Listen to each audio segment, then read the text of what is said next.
mean, Walt, you got my video for me yet? I can't see you. Yeah, when Walt's got to get me set up. You're good. You're good.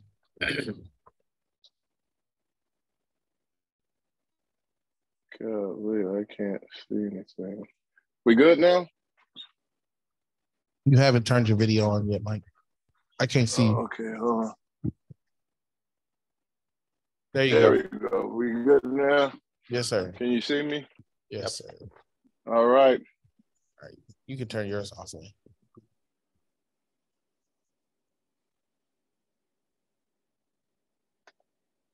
All right. Let's go. All right, cool. All right, let's go.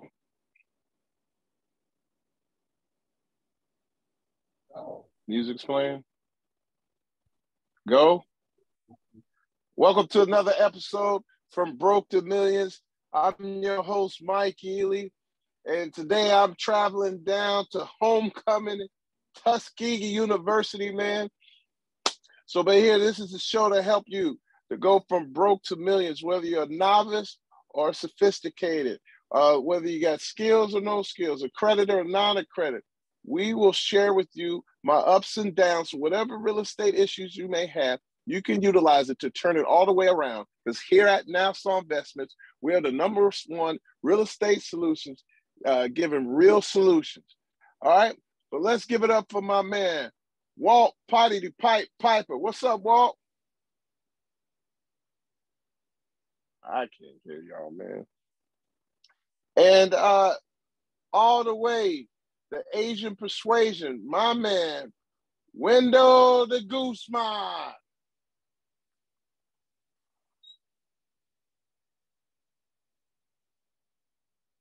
Y'all there? Is it just me? I guess it's just me.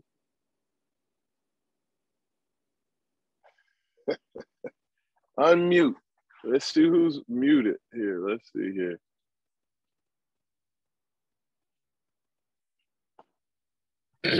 I hear you, Mike. Okay, there we go. There it is. I just heard somebody. You got it now? We all here. And we got Will in the building. The arbitrage guy has arrived. Oh my God. We got the arbitrage. And he's on the mic. Get out of my seat. Yes, and guess where I'm sitting at? I know where he's sitting at. Get out of my seat, man. There you go. Arbitrage guy. What's up, guys? How's everybody doing today, man? All the right. arbitrage guy is in the building. So All right, So we got Airbnb, we got apartments and hotels. All right, go ahead, Win, because Win ain't waiting around for us. Go ahead, bro. Yeah, so today we're going to interview John Casmon, the $100 million man. That's what's up. Oh, the 100. We ain't doing $6 million man no more. Yeah, we skipped beyond 6 million. Now it's $100 million man, right? So so it's interview, guys, and then you can ask him any questions that you have. You can ask, Mike and John. So today you guys are in for a real treat.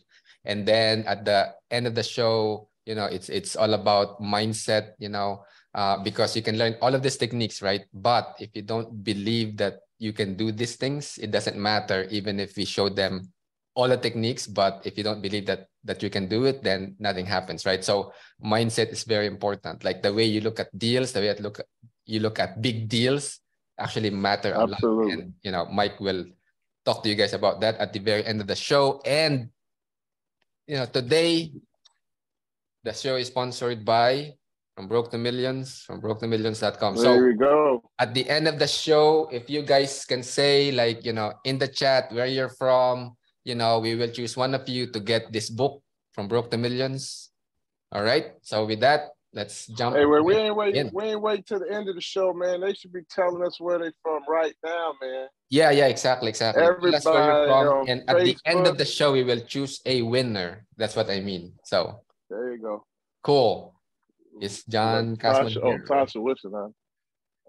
No. Not yet? Okay. Wisconsin in the building. Western Michigan, North Iowa in the building. North Liberty, Iowa. I'm down at California, IA. Skip from Ontario, Canada, Sin City. Cameroon, Rust to host. All right. All right, so John's not in yet, or we can't find him. ATL, that's where I'm headed, Justin. John's not here yet. Yeah, John's not here yet. Wisconsin, Raleigh, North Carolina. I like it. Well, get him a phone, man. I think for the time these being, we people should have repeat Will again. say something. Okay. I don't have Well, you know what? Will's a novice. And I know we're talking about Airbnbs. Piss, man. But tell us, Will. Will, tell us. Say that word. You had limited capital. Mm-hmm. Correct. Limited capital, and AKA no money. Correct. But you were able to start an Airbnb. How much are you generating in cash flow? On a good month. Yeah, a good unit. month. It typically works per unit. I mean, some of your units. Okay, per unit. Yeah. Like your smaller units, your studio apartments are going to do a lot better profit wise because you have lower overhead. That's right. It's just common sense, but it really just depends on the area, what city you're in, what market you're in, really. But Cincinnati, like because you just got them up and running, you kind of start off in the winter months, but you actually did an Airbnb that was so unique where you actually leased part of your bedrooms out and went away on the weekends for the big games or concerts. Yeah. And it paid your rent. It did. So you were netting $2,500 a month. Mm-hmm. You were staying at a place that cost you $2,500 a month. Mm-hmm. You didn't own the place. Nope. And you were living rent free. And I was living rent free. Nice. That's pretty impressive, man. Yeah. Hey, man, Get that man. Give me a wobble. Go ahead. This is coming from the man that got so much to say, but when we get him on, he ain't got nothing to say. And no. Well, no. He talk all this mess, but ain't got nothing to say now. Listen to this. No, I was just letting him kind of get the point across. But no, yeah, I did it with little to no money down. It took money to furnish the place. It's gonna take money to furnish them, of course. A lot of people want to go on like Wayfair and go to IKEA. You can do stuff like that. That's fine. But when I first started, I literally went on Marketplace. I mean, I'm still going on Marketplace. I'll probably do that forever. Yeah. Marketplace. And also Goodwill's a good place, like your thrift stores, stuff where you can find furniture in these rural places where people just don't want any more good, nice stuff that you can find for cheap. All that type of stuff is good. Mm-hmm. Furnishing short-term rentals for sure. Cool. Yeah. So bottom line. And how much out of pocket? Per unit, I would. How much did you have out of pocket? Per unit starting up, just to furnish it, I would say anywhere from $600 to $1,200, depending on what you got to get. Get the flock out of here. So you can So do for a $1,200 Airbnb business for $1,200. That's awesome. All right. Well, John is here, so okay. John's here. So all right, it's over for you. Your time is over. Like literally, everybody 5 minutes of fame Will, is over. Ingram. It's okay. It's okay. We start somewhere and we work our way up. Yep. Exactly. Appreciate you guys. Everybody don't all know right. Ingram. Ingram's our camera guy. He shoots many great videos. All the videos you see, there he is, Ingram right there. Everybody give him a round of applause. Appreciate you. All right, let's get started. All right, John, are you there? I'm here. Won't let me start my video though, but I'm here. All right. Well, yeah. Walt will help you. All right. Mike, you in an RV somewhere? Yeah, I'm in my Sprinter van, and we pulled over so I could shoot the podcast. Oh, that's what's up. And yeah, man. So we get the ball out, man, on the way down. I love it. Awesome, man. Cool. Hey, you know what? Hold on, man. So pull that PowerPoint No, up. yeah, I did. Oh, sorry. And oh, you got it? Okay. I can't see. I'm gonna pull mine up. I'm over here. I thought I was interviewing. I thought I was interviewing Will. All right, let's jump right in.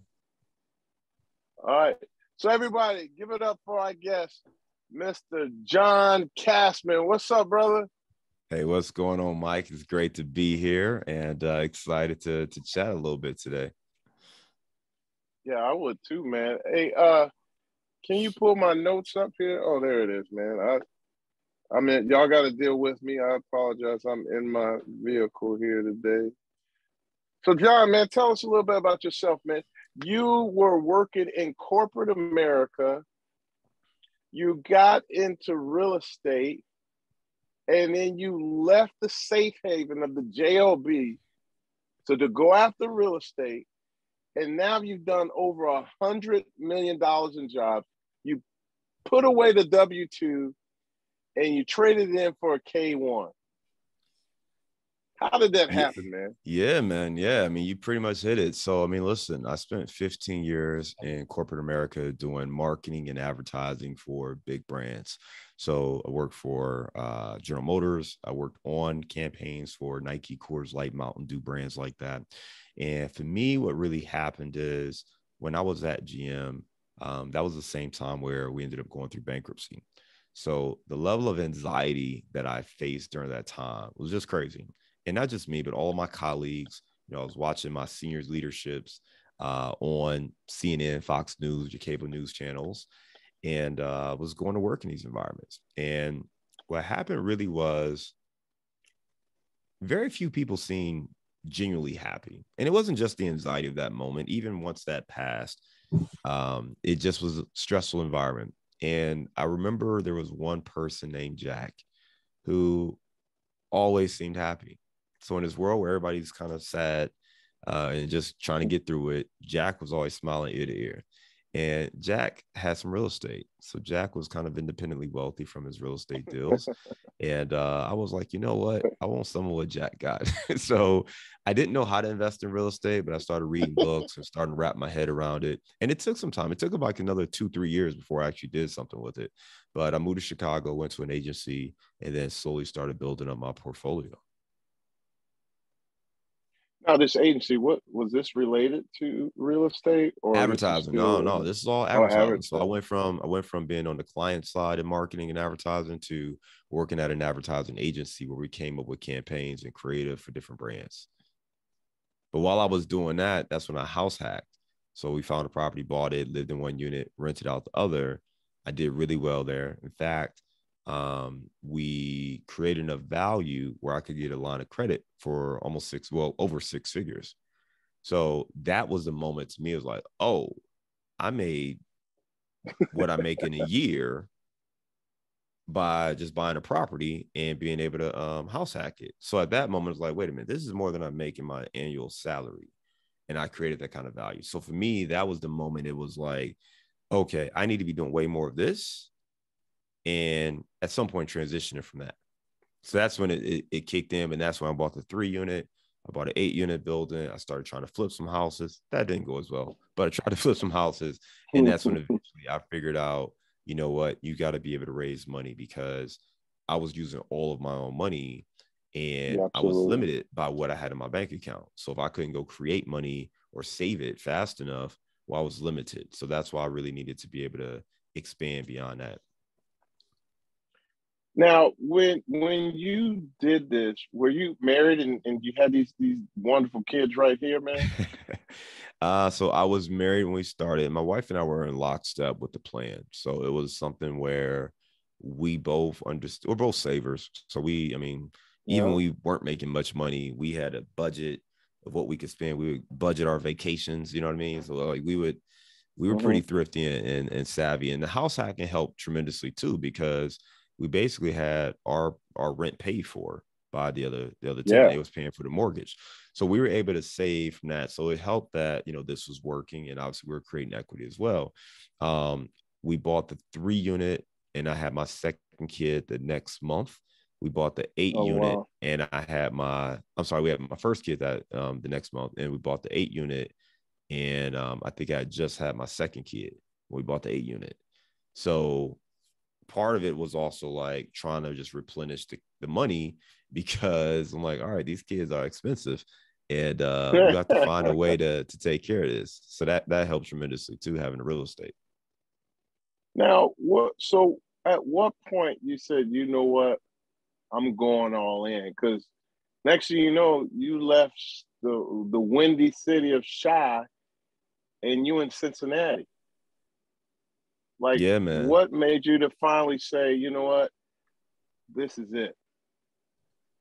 Well, I mean, I think you have to always be working your plan and recognize the options that are on the table. I could sit here and tell you like, oh man, I made this decision on this day. But the truth is, what happened is my wife and I talked about the life we wanted to live and where we wanted to go, all those kind of things. And we wanted to be closer to family. It had been almost, 15, 20 years since we lived at home or close to home.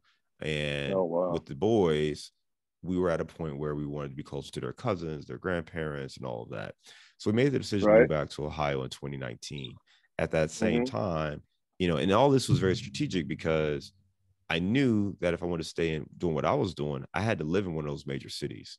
You can't do advertising for big brands in Cincinnati unless you're going to do for P&G, right? Right. So for me, it was like, all right, if we move, I'm probably leaving this career. And we tried to, set things up. But when I made that decision, the company I was with, we kind of sat down, just had a conversation, and we just realized, it's probably a good time for us to make a clean break on both sides. So it worked for me, and gave me a chance to focus on real estate completely while moving and transitioning my family to Ohio. That was amazing, man. That was great. And so, not only that, it's affording you this quality time, because now you're turning into this super coach. You're moving into the danger zone. We got to win more before we call it a super coach. Hey, look, man, you can't appreciate winning until you've lost. Okay, so I've lost enough in my life for all these kids. It's all right. We can just win. all right. So look, man, you leave. You're on your own now, and then you did a few successful deals, but then you're starting to hitting great deals. Tell me about this 104 unit that you bird with no renovation. This thing was already up and running. All you did was you increased the value. You didn't do any renovation. You really were not hands-on. You did this more of an asset manager, meaning you just put it all together and you started winning. Tell me about this deal. I mean, how can you be hands-off doing a multi-million-dollar deal? Well, here's the great thing about multifamily syndication, and also just who you surround yourself with. So when you have, successful friends and mentors, you learn. And I've been able to help a lot of people in the same realm. This deal right here is 104 units in Louisville, Kentucky. And the thing that we loved about this deal when we first came across it is it was a newer construction property built in 2019. Yeah. So it didn't need that rehab because it was only, a year and a half old when we started looking at it. So it's 2 years old when we bought it. So 104 units, 2 years old, new appliances, new flooring, new everything. So you might ask yourself, sounds great. How do you add value to something that's brand new? Well, here's the thing. Right. You got to remember what happened. 2020, COVID hit, boom. So even though this was a new construction property, the leases and the rents weren't all the way at market because people were very concerned about what was going to happen. Yes, they were. So they were trying to just lease it up. So they leased it up at a decent rate, not crazy, but they leased it up at a decent rate, but not where it could be and not where it should be. So when we looked at this, we said, you know what? There's room to push these rents some more. Let's go in, let's do that. And let's also make sure that we have a great strategy to give us flexibility. On a deal like this, they had just put a new loan on it. They have an interest rate of 3.21%. Oh, locked my in goodness. for 12 years. Hey, so that sounds like foreign territory right about now, man. Right. I mean, the Feds just pushed it up another quarter point or was Another it? 3/4. 3/4. 3/4. That's what I 75 thought. basis points. Jeez. And you're enjoying this for 3.2? 3.2. Yeah. Oh my God. Tell me more. Tell me more. So on a deal like this, the way we do it is this is a syndication. So we work with other investors. So we found this deal.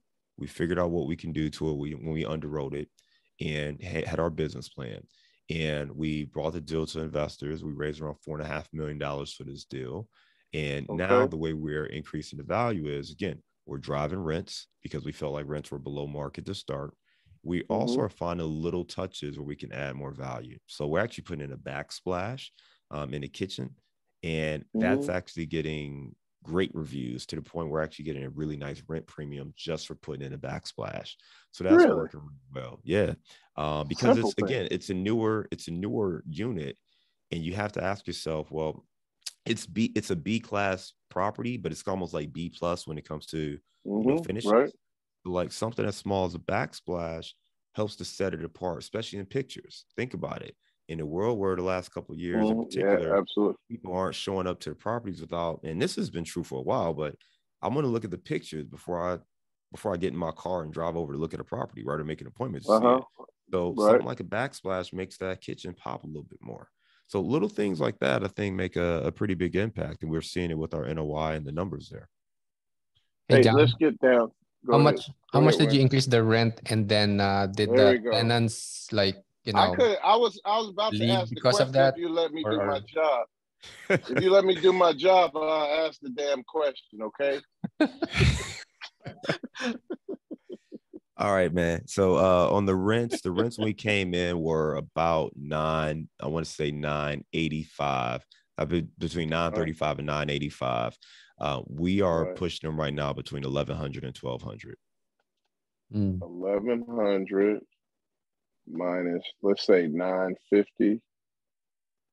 And then did you get like increase in vacancy because of that, or no? No, we're actually 100% occupied. Wow. So that means part of our strategy. You increased. So at I'm minimum, actually not happy with that. So we're trying to push them more so we can understand where the market really is. But go ahead, ask your question, Mike. So you got 104 units. You pushed the rents by a minimum of $150 so far. Is that a fair and not statement? on every single unit yet, but that's where the market is now. So we've pushed them on about a third of the units, and then pushing through on kind of the rest of them now. That's additional $15,600 a month more. Additional just by increasing the rents $150. That's extra $15,000 a month times 12. That's $187,000 more in income per year. And let's say you get to keep about 80% of that, because as you increase the rent, you still got higher expenses. And so that's 149. What cap rate is this market? I mean, with interest rates moving, it's a little, fluid, but I would say that it's probably a 5.5%, 6% cap rate. Okay, let's say a six cap. With John doing no renovation, just putting the rents, you just created $2.5 million in value. Yeah. 2.5. He didn't even he's doubled his investors' money in less than a year and a half. No, I'm sorry, created half. He's created 50% return. If he were to sell it now, that's a 50% return, not including cash flow. And you still believe you got another 50 or another 100 to go? Yeah, we got another 50 units or so to finish rehabbing. Oh, I'm sorry. I'm sorry, not rehabbing, but pushing it. On the rents you're saying? $50? Yeah, rents. Where do you think we can go? Well, I mean, that's just one aspect of it. So I think the thing here is we're always focused on rents, right? Rents is one side of it, but rents is only one line item. It's the biggest one, but it's only one of them. So there are other things that we saw as well from revenue. For instance, pet fees. Typically what we see is anywhere between 25 and 35% of the residents have pets. So charging the appropriate pet fees is key. So one thing we did was we actually put in a dog park. So we installed a dog park. We actually have like that little teeter-totter thing you can go down, put on a bench in there, and we're making this a you got pet-friendly environment. circus dogs. You creating circus dogs. Okay. So yeah, man. So we created more of a pet-friendly environment, and that allows us to stand out in the marketplace. Right. It also allows us to charge a little bit of a premium for that pet fee. So that's going to add to our bottom line. So we're always looking for things like that where we can add value. So when you talk about how do I increase the value without rehabbing, these are the different things that I'm looking at. Another thing we noticed when we bought the property, they had a basically a rub set in place for water, except it wasn't really rubs, it was metered. But the way they had their deal structured, essentially they were they paid the water bill, and then they would bill the tenants for their portion of water. But if they didn't pay, there's a company that's supposed to collect it for them. But if they didn't collect it, then they just didn't get it. And I was like, well, that doesn't make any sense, because you basically have a delinquency in your water collection. So we just changed that whole process and actually went away from it. And we said, hey, it's going to be a flat water fee. And if you don't pay this, when you go to pay your rent, the first portion is going to be applied to your rent. So you're just going to be late on your rent and missing it, because we couldn't enforce the collection in the previous model. So this allows us to enforce collection. So little things like that, we realized were a problem. And part of this was, again, because we identified that the way the property was running before, it created opportunities for us to maybe come in and fix it from an operational standpoint. Yeah, and that's what I like about what you the way you think, John. It's like I remember in one of our mastermind coaching call, you said, you advise some of our newer members, you know what, guys, it's not always about the numbers. Really, you ask the broker or the seller, what's the story? Why are you selling? Yeah, can you tell us more about that, John? Yeah, absolutely. I love to start there. Even before we underwrite deals, I want to understand what's the story. Why are we having this conversation at this time, right? Whether it's with the broker directly, whether it's someone bringing me a deal, I want to know the story, because that's going to give me the lens to understand the problem. And then I can start to be kind of creative in solving it, but I can also start to understand maybe why I might be able to solve a problem that someone else won't do. The thing I love about talking about Mike is Mike and I don't necessarily look at deals the same way. And this is a deal I know for a fact Mike would have passed on. I know for a fact Mike would have passed on his deal, right? And that's okay. And I think the thing that's cool is you also have to understand yourself and your own risk tolerance, and where you've had mistakes and where you're strong. And for me, going in and gut rehab in 105 units, 104 units, that's a lot of risk for what we can do. We're really good at operations. I talked about my background being in corporate America. I understand I understand the management of teams. I understand how to, get what we need. I understand how to think creatively. I know how to solve problems. That's where I'm strong. So when I can look at a deal like this, we can break down where we can create value better than maybe a pure renovation play. Some people are great at pure renovations, and that's amazing. For me, it was something more like this. And the thing that's cool is I know other investors are going to miss this deal because it was mismarketed. And what I mean by mismarketed, meaning that many people didn't know about it. The folks who did know about it didn't have the information they needed to understand the value add strategy that they could create. There was nothing in here that talked about some of the things that we ended up doing. So they didn't talk about how they're having a hard time collecting water. They didn't talk about, the pet fees. They didn't talk about, other aspects of being able to put in a backsplash or things like this to add value. So if you're not intuitively creative or, plugged into the market and how to create value, you may have missed it. Now, a great broker is going to sit there and they're going to show you everything you can do to create value, so you can go ahead and put that in your numbers. This OM had 7 pages on it. Really? It was 7 pages. And what was the cover page? That's small. Yeah, some broker has 7 pages of pictures. Yeah. So it showed us that, and again, keep out the story. It's 2019 construction. They just put new debt on there. So I think a lot of people are like, oh no, I don't want to do this. Right. And it was great for us because I saw it as, well, it's new debt on here, which means I don't have to worry about interest rates for a long time. It's a new property. So I'm not too worried about, the rehab stuff. I mean, there's always gonna be something, even on a new property, that you need to plan for and have reserves for. But I didn't need to go in here and renovate all the units. So that actually reduced my risk. So what it does for us is it allows us to also adjust our risk return expectations. So when they talk about risk adjusted returns, well, Absolutely. if I'm not going in here and gut rehabbing this property, I shouldn't expect to make a 30% return because I'm not taking that kind of a risk. But on the same note, we did feel like we were well positioned and still hit the returns that investors were looking for. John, I want to come back to that. So let's talk about risk tolerance. Yeah. And these difference. But I want to go back to 2 things. One, how long is this debt in place? And 2, with the pet fees, because some people charge a one-time pet fee. Sometimes people charge a one-time pet fee. Sometimes they charge monthly. So how did you do that? So do you charge monthly for the pet fee, or is it a one-time fee? And how long is your debt in place? For the debt, we assumed a 12-year loan. They just put new debt on there. Literally, it was basically wow. come That's starting great. the process. So we have 10 years left on it. 10 years left. It's assumable, and you can add a supplemental. So what those 2 things mean is assumable, someone else can come in and they can keep that debt in place as opposed to getting brand new money. And that's great for us because that means we don't really have to pay a big fee, a prepayment penalty, if they assume that loan. And quite frankly, with interest rates shooting up, most new buyers would want to assume the debt. Now, the reason the supplemental is so important is there's going to be a gap between the value we've created and what the current loan is. So a lot of times what happens is, even though something is assumable, when you start running your numbers, if you got to bring 50% of the capital, well, now it doesn't make as much sense because you have to bring so much equity and you have to give a return on that equity, right? Oh, my Investors goodness, want to make their money on that. So now when you start doing the capital stack, it doesn't look as attractive. So by having a supplemental, that means that they can assume that existing debt, but then they can get a second loan.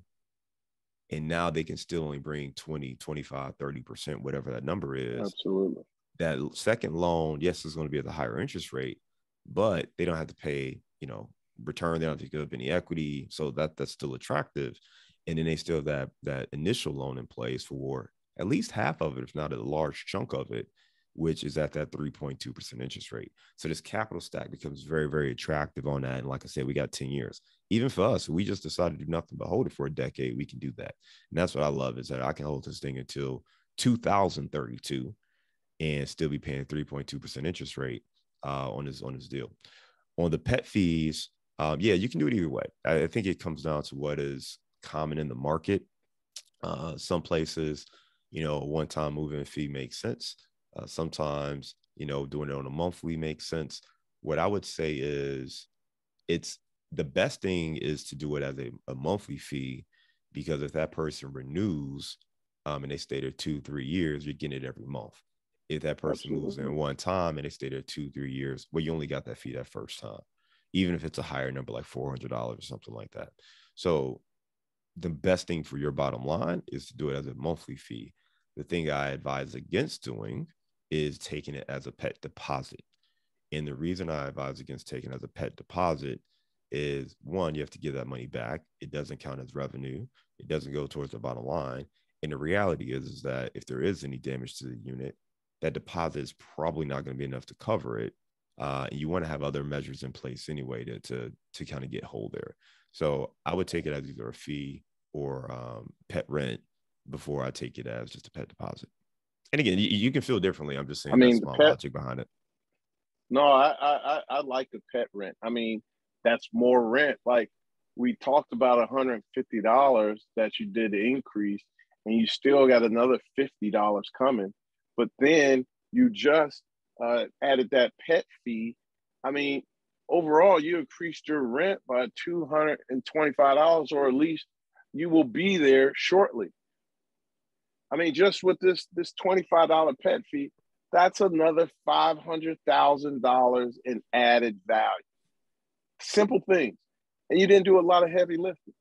And then we talk about risk tolerance, like, yeah, I'll go in and renovate a large unit. I don't care about spending 5-10 million on renovation because we have systems in place. Everybody doesn't do that. And so I like to share this because, me, I like to do deals with large margins because if I screw up, I'm all right. Some people take tighter margins, but they're not doing a lot of work. And because you bought this B property, you're in a B area, that area is going to always be like that. You're going to have a fair appreciation every year, and you can keep increasing the rent. And really, all you're doing is waiting for the end of the line or lifeline of certain capital expenditures, like the water heater. I don't know, water heater has a 7 to 10 year lifeline. All you're doing is saving up reserves to take care of that. And then, but again, so much value is created by just finding the product that works for you.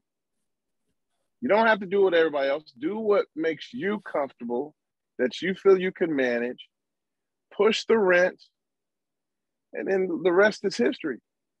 Hey, so man, that was pretty impressive, brother.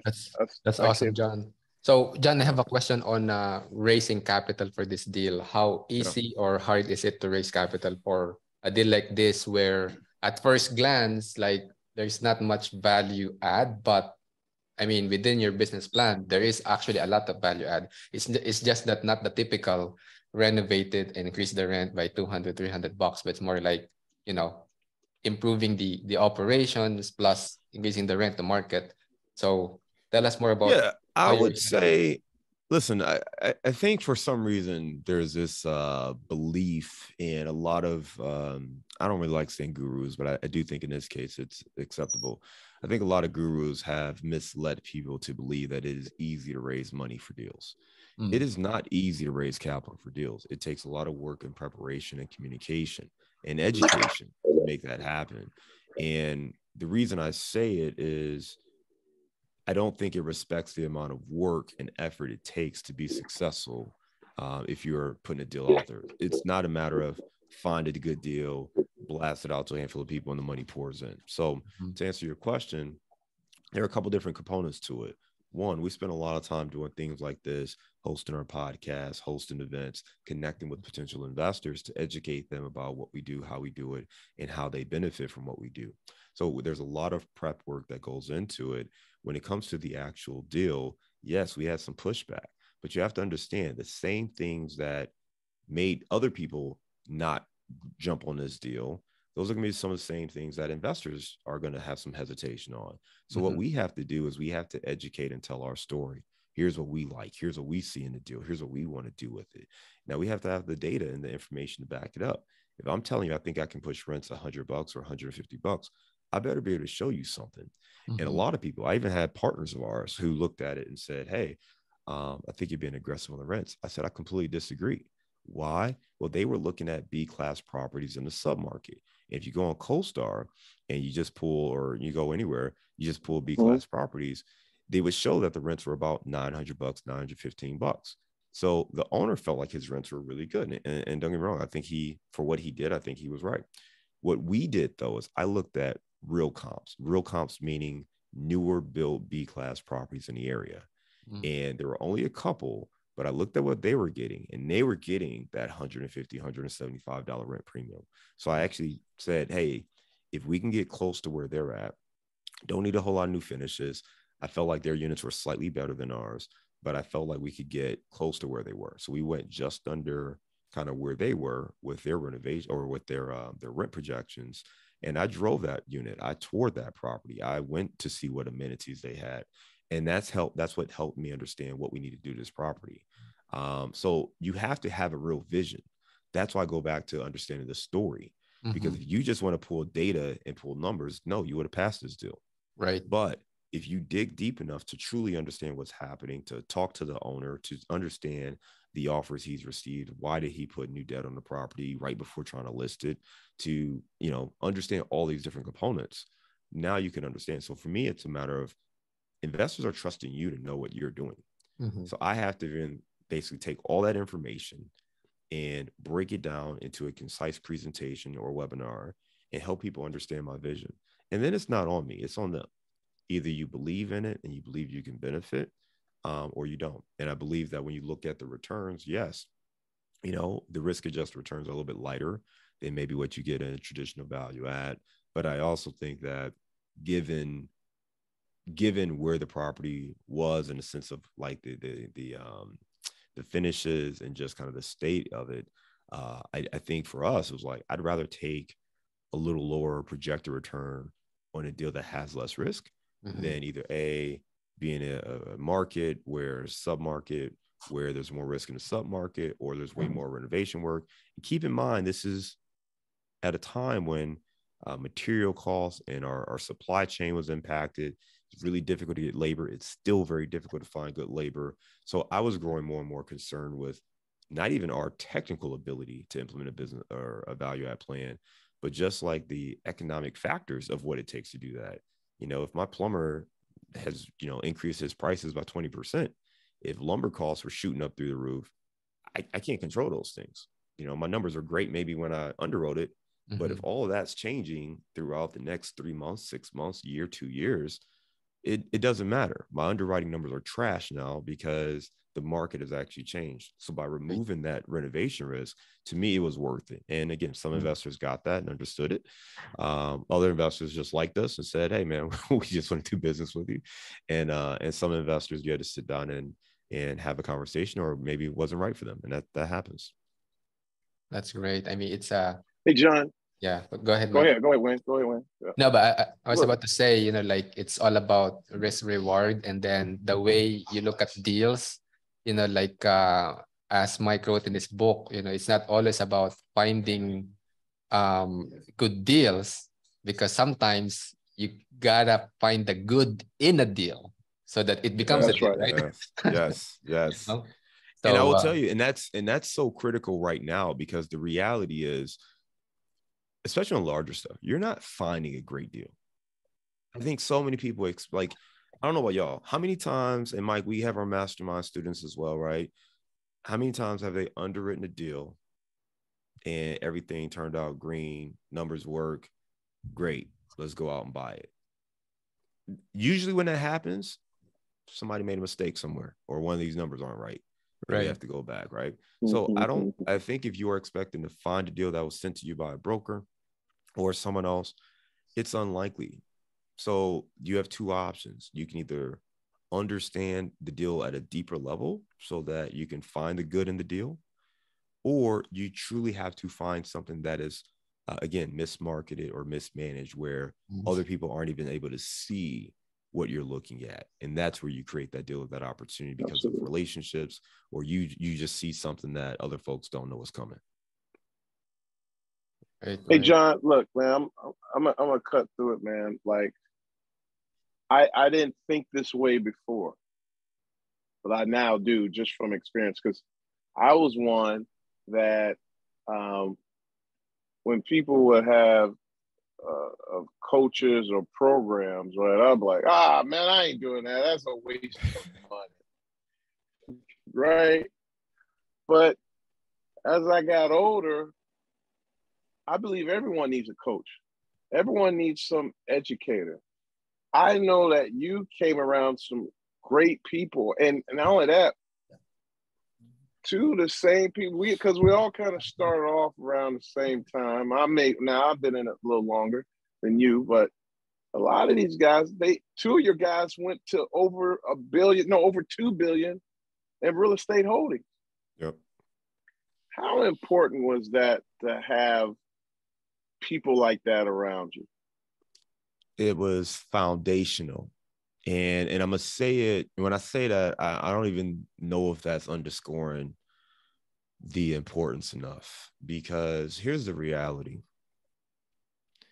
If you don't see it, especially around the people in your circle that you could talk to and you could pick up the phone and call, whether it's because you paid them or for other reasons, but if you can't see it, you have to visualize it before you can believe it can happen for you. And that's when you get into visualization and all these other mindset type things. And I'm not really crazy deep on that. I understand the importance of it. But I say that because what happened for me is my mentor, he had some experience raising capital for deals. And that's all I really, was looking for initially. And I watched him grow his portfolio to $2 billion. And what it did was it gave me almost a front seat to watching someone build a multi-billion-dollar business. If we're close and you watching somebody doing this and you don't learn something to how to do it for yourself, like I don't know what to tell you. It's like if you're like Elon Musk's best friend and you've been rocking with him for the last 30 years, and this man has told you he's got this crazy idea to build a car that doesn't use gas, and he wants to take a rocket ship to the moon, and you watching him do all of this. You can be skeptical the first couple times. Oh, okay, that sounds crazy, man. Elon's wild, right?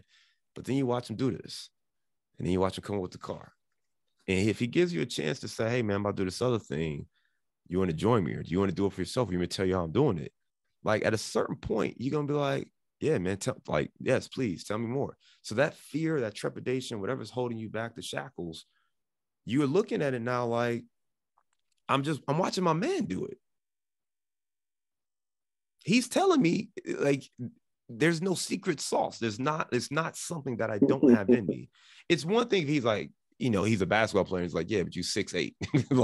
like I can't do that. Right. So when you remove the, I can't do that portion from the conversation, well, now you understand how to do it. So again, and for me, it's like, so to speak very specifically for everybody who took the time to be here, I'm gonna tell you exactly the areas where it made a difference for me. One, launching my podcast. There's no way in the world I would have launched a podcast if my mentor didn't have one. Why? I didn't know how podcasts actually worked, right? And to be honest with you, my podcast didn't work as effectively for me as it did for him. But when you watch somebody having that success and they tell you how they've done it and they're showing you the clues, you do it. Mike's doing this right here for all of y'all. He got the webinar. These are clues. These are successful people leaving you clues. You have to, if you want to grow your network, if you want to raise capital for deals, you have to expand your network. Okay. So that was the first clue. I wouldn't have done that if I didn't see him doing that. 2, hosting events, connecting with people in person, building those relationships. Again, if he wasn't doing that, I probably wouldn't have done that. You talked about my other partner. We partnered on a deal together, understanding that I didn't have to be the end all be all. I thought I had to be the guy doing everything when it came to real estate investing. I thought I had to understand construction costs. I thought I had to understand managing contractors. I thought I had to be the asset manager managing the property managers. I thought I had to find the deal, underwrite the deal, get all the money for the deal, come on, man. It's a lot of work when you break it all down. When I'm around these people who had a real team to help navigate this and build it out, and this guy focuses on this and that guy focuses on this, and they can scale and stack it that way, that made it real for me. Okay, John, you don't have to be everything. That's what I was doing before. And then I realized, I can just focus on this slice. Okay.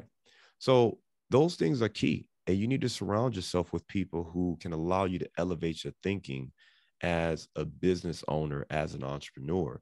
So, even with you, Mike, like, over the last few years that we've gotten to know each other, you've built this community of investors, in your Facebook group. You got the Big Deal Coaching, and all the students that you have, they're getting this great value. They're getting these conversations. They're getting a chance to hear what other people are doing. And it starts by who you surround yourself with. I mentioned at the very beginning, I think you guys put this in one of the other emails, but like even me getting to the mentor started by being around somebody else.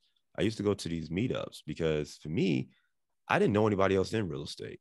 So even when I bought my 2 unit, I had to keep getting the gut check because I'm like, yo, like, is this real? Can you actually do this thing? Like, I didn't know nobody was house hacking, right? I know you could buy a house, but I didn't know you could buy I read books. I got a bunch of books over here. I read all these books. And then it wasn't until I started attending these meetups because when I was in Detroit, there was no meetups, and anybody I met who had real estate in Detroit was trying to fire sell it. So I'm like, okay, this ain't gonna work here. But when I moved to Chicago, I started going to RIAs. I started going to meetups. And when I started meeting other real investors and building real relationships with them, and then they're growing their portfolio, and then I'm talking to them and I'm learning how they're doing it, that's what started making this real. So it all started with that, and then it just slowly escalated from there. So there's nothing more powerful than surrounding yourself with the right people, getting a mentorship, getting a coach. That is one of the best things you could do, not just because you're surrounding yourself with people, But because you're paying for it, you don't have to have the guilt of like using too much of their time or anything like that. Like you could sit there and be like, hey, I don't get this. How does it work? Help me understand this. Like, again, if you're just a guy who I met and you ask me 3-4 questions, I'm like, all right, bro, I ain't got no time for you. Right. You're going to hit the time where I got to cut you off and say, all right, we've reached that point. But when you get a paid mentor, one, they're giving you the blueprint. They're going to show you exactly how to do it. They're going to show you how other people have had success with it. And they're going to be willing to take the time to help you get through that process. So, yeah. And it's funny that you mentioned about, like, you getting like, burnt out, like trying to do all of these things, and then like the whole mindset about raising capital. Those are exactly the same things that actually Keisha learned from you. Which is again demonstrates the power of surrounding yourself with the right people and getting coaching. So next slide, Walt. Yeah. So Mike, want to ask this, or want me to ask this question? Yeah, no, I mean, go ahead, ask. Yeah. So what do you say to people who say, I don't need coaching, I just learn from YouTube videos and listening to podcasts? You can. Here's and Mike, I'm like you, right? So I was like, man, I need a coach. The reason I got a coach was when I decided I was going to work with other investors, I was scared and I didn't want to lose other people's money or make a mistake, especially knowing that I could ask for help and, or work with somebody who's been on that path. If I was just going to build my own portfolio, I probably never would have got coaching. All right. To better answer this question, though, every great performer in the world has a coach or somebody on their team that helps them be their best. Right. From athletes to, whoever, right? They all have that. So ask yourself, yeah, you can learn it doing it by yourself, but can you reach your full potential? Would you be happy with $100,000 knowing that if you had the right people in your corner, you could have turned that into $1 million? You happy with doing a $10,000 deal if, that could have been an $8,000 deal? Or you cool doing a deal and losing money because of something you didn't know. But if you had the right person in your corner, they could have told you, hey, watch out for XYZ. And in this environment where the stuff that worked last year is not going to work next year. Right. Interest rates have shot up like 4 or 5% total. Right. So if you expect to buy something, put a little bit of money into it and then sell it at a, slightly higher cap rate in 2 years, you might be in for a rude awakening. So you want to have people who help you navigate this, or you can be learning a long way. And that price, the cost, there's a quote that says, price is what you pay, value is what you get. Right. So if you want to get caught up in the price tag, that's a you thing, right? And as I've matured in life, we focus much more on what we get. If something costs $300 or $600, well, tell me what I get for the $600 versus the $300, and then I'll tell you which one I want, right? Because it might not be either. I might want the $2,000 one. But there you go. You need to understand what you're actually getting as opposed to just what it costs. So, right. And again, look, listen, man, I mean, and get the free stuff all you want. Let me just say this. Get the free stuff all you want, but you're going to get to a point where you have a challenge that you can't solve with free stuff. Again, so hey, John, like, look, man, I'm telling you, I was so against paying somebody $1,500 or $1,000. I would go to a conference, but not, just the network, but I wouldn't spend on the education. And the more I started coaching and the more I saw other people having success and the more success I had when I was coaching and I had someone that was much better and highly skilled than I was. And I learned under them for free. Just imagine if I would pay for their time. And so I started using that philosophy. I know just in this last 3 or 4 months, we spent $90,000 with someone to educate us. Yeah, that's true. $90,000. And that $90,000 helped double our revenue in multiple things that we're doing. Yeah, we're actually on track to tripling our revenue because of the coaching we got. Yeah. So yeah, so guys. So hey, look, go ahead. Yeah, so go ahead, Win. So join the Mike's Big Deal Mastermind. to get coaching. So text Mastermind to Steven. There's an application process. We literally don't accept everybody, so we want to see if you're a good fit first. So 561-889-8135. Next slide. So so why, like, what's the proof, right? The proof is in the pudding, so to speak, right? So the number of deals that our Mastermind members have acquired so far is over 3,000 units. Number of hotel, again, I need to update this. It's not accurate anymore. It's actually way more than 230 units. And capital raise is almost $8 million. And we have a fund that we are putting together. It's a $5 million fund to actually help fund our Mastermind members' deals. So again, text Steven 561-889-8135. Next slide, Walt. And then here are some of our successful Mastermind members. Keisha is one of them. Brian Adamson, Tim Vest, Alex Chan, the list goes on. So the question is, are you next? Next slide. And then we have, coaches who are experienced and successful apartment and hotel investors. As we introduced to you guys, John Kasman has done over $100 million worth of deals. Tim Vest over 1,000 units. Devon Reeves, $30 million worth of hotels. And I forgot to put Keisha's descriptor in there. But Keisha has done over 500 units in 18 months. And, John has a, kind of role to play in that. Like, again, surrounding yourself with the right people, getting coaching, real life coaching, right in this market, so you can focus on the right things, because guys, right, money you can always get back. But if you go into a bad deal because you try to do it by yourself, that is not just you can lose money, but you can lose something more valuable than money, and that is time, right? Time that you can never recover or get back. Next slide. Absolutely. So yeah, so that's it, guys. So if you're interested to join our mastermind and have John as your coach and Mike, text mastermind to Steven at 561-889-8135. So we have a couple of minutes. Hey, we're gonna do a couple minutes, about 2-3 questions. But everybody, please give a round of applause, thumbs up in the chat to our guest and our coach, John Kasman. Give him a round of applause. And we're going to take about 2 or 3 questions, and then we're going to get out of here. We got a yay. Thanks. Thanks, John. John is killing it. Thumbs up, Alicia. Leah is ready. Leah ready to get this money. Yeah, Leah is part of the mastermind. Yeah. And then Mark said, coach and mentor shape decades of learning experience. That's true. And then John, Angel, Big John, Fitzgerald, Dennis, all of them are so grateful, John. We thank you so much for joining us today. Hey, shoot your question in. Yep, where we got? From Donald Lindsay. What do you feel is the most effective way to raise new capital? Is it podcasts, meetups, conferences? Donald Lindsay from Miami, Florida. What is the best way to raise? New capital, podcasts, meetups, conferences.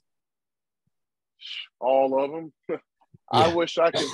I'm gonna let John comment on this, but I've done so much networking, podcasts, social media. Let's just say social media number one. Now social media does take a little more time because you're going into what we call a cold market. Cold market meaning they don't know who you are. They don't know what you've done. So through that, you got to educate them about yourself. And so going through that process, you go from a cold to medium to hot to where they eventually call you. And I know we were blogging and doing podcasts, and we started seeing people reach out, but it was really about 6 to 8 months in where people really start reaching out, talking about real money. But there's nothing like networking. Your net worth is your net worth. And through conferences, through other friends and family, I've met multiple people that gave me money. Matter of fact, one of my good guys, Adam Gunn, he's successful in the banking industry, and he introduced me to his friend. And because he invested with me prior, and he introduced me to some of his other friends, they invested over $1.5 million, 1.5 million with me in multiple deals. So it's all about, Mark said it, consistency. That's a great way of saying it, man. So, all these techniques work. John, do you want to say anything on that? I'll echo that. Everything works. I think one, you want to do stuff that fits your personality and just your time frame and your ability. But like you were just saying, be consistent. I have people reach out to me and tell me they've been listening to my podcast for a year. It's the first time I'm talking to them, but they've been listening to me for a year. So I was like, oh, okay. I like events. Events are harder to scale because you actually have to, physically pick yourself up and go wherever the people are. But there's nothing that beats an in-person interaction. So right. As far as the time from meeting to doing business together, nothing beats an in-person event or dinner or whatever you want to call it, but just meeting somebody in person. I think social media works well. Like you said, social media just takes longer to build up and get people to be comfortable with you. But everything works. You just got to be consistent and then figure out how do you reach the right number of people. The thing that's cool about podcasts is podcast listeners are typically more fluent, and they also binge. So they're going to listen to multiple pieces of content that you've created, so they can really feel like they've kind of had a chance to build a connection with you. Whereas, some of the other platforms, you just can't do, social media, those algorithms, they control that. It's not like you just sit there and go through everything Mike's ever did. Now you can, if something really talks to you, then you might go to his page and check out some other stuff he's got. But those are more kind of quick hitter type pieces of content, more 15 seconds, 30 seconds versus a 30-minute podcast where you're, fully vested into that dialogue. So that's great, man. That's great. So go ahead. Here's another question. Maybe this is the last question. So from Joey. Yeah, that is the last question. How did you come across this 104 unit deal, and how did you know it was underperforming? That deal was actually on LoopNet. Oh, is it? Ironically enough. Oh, yeah, it was. Wow. It was for a short period of time. It was my favorite place. Yeah. It was, and my partner came across it, and I did not think it was going to be a deal at all, but she was really excited about it, and then we started digging into the numbers a little bit, and thought there was something that could be there. But for me, I didn't know it was underperforming until I started understanding the story. Because it just didn't add up. It's 2019 build. Why are you selling it? COVID. Then I looked at the numbers. So, you kind of have to understand the story. And for me, even the fact that it was on LoopNet told me something, because you don't go to find deals of that magnitude on LoopNet. So I'm like, this is where you listed this. I have no idea why that would be on LoopNet. No, you don't see anything. I don't recall ever even it since then. I don't look on LoopNet often, but you don't put deals over $10 million on LoopNet. Yeah, so, that's true. Yeah. I don't know why you would do that. All right. So hey, well, everybody give it up for John Cashman. We're gonna close this up and go to Thank y'all for having me. All right. Walt, I didn't hear the round of applause, Walt. Yeah, man. Where's the round of applause, Walt? There we go. Did you hear the round of applause? I can't even hear it, man. All right. Okay, cool. Just slacking, bro. All right. Okay. All right. Now, tell me when you do the millionaire mindset, man. Because I can't hear nothing, man. I can't hear it. Did it say that millionaire mind? I'm just gonna go and say no, Mike. Is your thing muted or something? No, I can hear everything. I just don't hear music well on this. Well, maybe you need to get your ears checked. We need that. With the sound effects. I don't hear the sound. All right, I'm about to play it now. I'll tell you when it's over. Okay, let's hear it. All right, you ready? Let's go. I'm ready. Now it's time for Mike's millionaire mindset. Okay, I heard that. All right, so but why is Win pays up? Okay. All right. Because I Hey, look, click guys. share and then That's okay. click share sound. That's how you hear the sound now. So You're really messing up my millionaire mindset right now. You're killing my vibe. Don't kill my vibe. Don't kill. Hey, guys, you heard a lot of great things. You heard a lot about coaching. You heard about finding deals that fits you. You heard about raising money, about being you and adding value, and then envisioning things, and envision, see other people doing it, right? Finding the right coach, and all these things are essential to be successful in real estate or whatever it is that you decide to do. But in order to do these things, you must be bold. You must be confident and step out on these beliefs. Because everybody's not going to believe in what you're talking about. Yes, you're going to have to sell people. In order to sell people, you must believe with certainty what you have is attainable, is able to catapult into success. So many people shy away because they believe in something but afraid to shout it out and to go after it, to go after their dreams, to go after the reality, to go after a deal, to go after money. You cannot be shy trying to raise $4 million. It's not going to happen unless you just, got very Elon Musk or other people like that of sort that have money. But for us other people who friends have no money and they still broke, you got to be bold.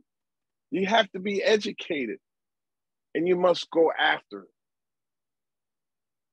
Because I remember multiple times I tried to share my message or sell course. Matter of fact, in perfect example, there were other things that I was selling, and Win is a testament of it. We said we were going to start selling these other things for $10,000. And I couldn't even believe people had money to sell it, to buy it. But once I believed with certainty and I saw the value and I saw how this product could enhance people's life, that's when we started adding the fee, and I start saying it boldly. And from that day forth, that's when we start selling courses. That's when we start selling other products. But being confident in what you're doing, being sincere, and know that it's adding value. And when you have a product like that, when you have something like that, and you're providing a service, you can't do nothing but achieve higher success. Hey, that's our time for today. God bless you. God keep you. May God bless you beyond your belief, but not your capacity. And remember, you're one big deal away. And for those of you who are headed to Tuskegee, Alabama, happy homecoming, baby. All right, Wayne, what are we giving away today, buddy? all right, we're going to give away the book to Shawnee Harris. Shawnee Harris, you got the book from Broke to Millions. Walt will ship it to you. Congratulations. Congratulations, you got the book. Who's getting a t-shirt today? T-shirt? No, Walt said no. Yeah. Not right now. No shirts? Yep. Okay, maybe no next shirts week, today. Week. All right. All right. All right, guys. All right, everyone. Have a great weekend. Thank you so much to all our listeners. Talk to you soon. Bye, everyone.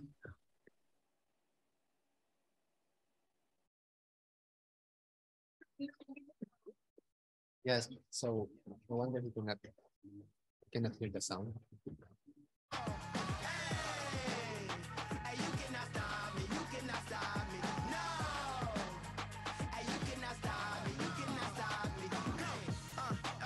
So you know I gotta get it. 10 toes down when I walk in the building. They treat me like a prince, maybe cause I'm the king, maybe cause I'm the shit. But I'm humble, Kendrick, straight out of the jungle. I'm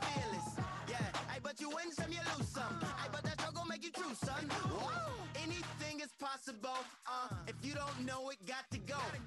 I'm about to blow. I'm about to start the show. You try to knock me down. You try to take my crown. But look at me now. Yeah, look at me now. Yeah, look at me now. Yeah, look at me now. Yeah. You try to knock me down. But I got up somehow. Yeah, look at me now. Hey, but look at me now. Look at me now. Hey, look at me now. Hey. Hey, you cannot stop me. You cannot stop me. No. Hey, you cannot stop me. You cannot stop me. No. Hey, think about it for a minute. If you wanna go and get it, you gotta get up. Think about it for a minute. If you wanna go and get it, you gotta get up. Hey. Wait a minute. I won't back down, no.